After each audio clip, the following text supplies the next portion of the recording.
guys, welcome to my channel। वह दोनों बहनों को होश आता है तो दोनों बहनें डरकर औरत से बोलती है, ठीक है, हम तुम्हारे बच्चे को ढूंढेंगे। तब औरत वहाँ से चली जाती है। हमने डर कर तो बोल तो दिया, पर हम उसका बच्चा लाएंगे कैसे? कुछ सोचते हैं।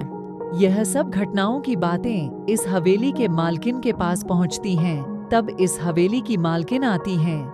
तभी दोनों बहनें उस बच्चे को लेकर आती हैं और उस औरत को बुलाती हैं। औरत आती है और अपने बच्चे को देखकर बहुत खुश होती हैं। कहाँ था मेरा बच्चा, कैसे मिला? तब दोनों बहनें बताती हैं, उस दिन जब हम बाहर आए थे तब आवाज आई और हम अंदर की ओर भागे थे। तब हमने एक आदमी को एक कमरे की ओर जाते देखा।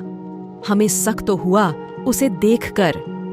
फिर कल रात को भी वही इंसान उस कमरे के पास जा रहा था। तब हम दोनों भी उसके पीछे पीछे गए और हमने देखा वहां एक बच्चा था। तो हम समझ गए कि यह बच्चा आपका ही होगा। तो वह आदमी यह था। इसने हमें बताया कि इस हवेली की मालकिन यानी इस बच्चे की मासी ने यह सब कराया है। औरत जब सुनती है तब उसे बहुत दुख होता है। तब रिया बोलती हैं, हाँ, अब बोलो भी, ये सब क्यों किया तुमने?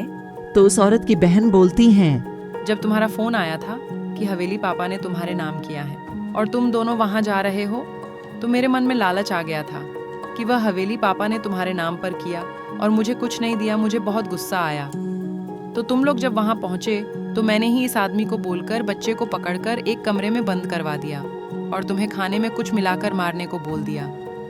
तुमने मेरी अच्छी खासी जिंदगी बिगाड़ दी, अब मैं तुम्हें नहीं छोड़ूंगी। नहीं, मुझे मत मारो, मैं लालच में आ गई थी, इसीलिए ये सब किया मैंने, मुझे माफ कर दो। पर औरत कुछ नहीं सुनती।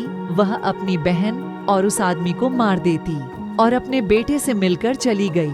उसके बेटे को रिया और स्नेहा अपने साथ ले गई और वह दोनों जाते हुए कहती हैं, अब ऐसे हवेली में कभी नहीं रुकेंगे हम।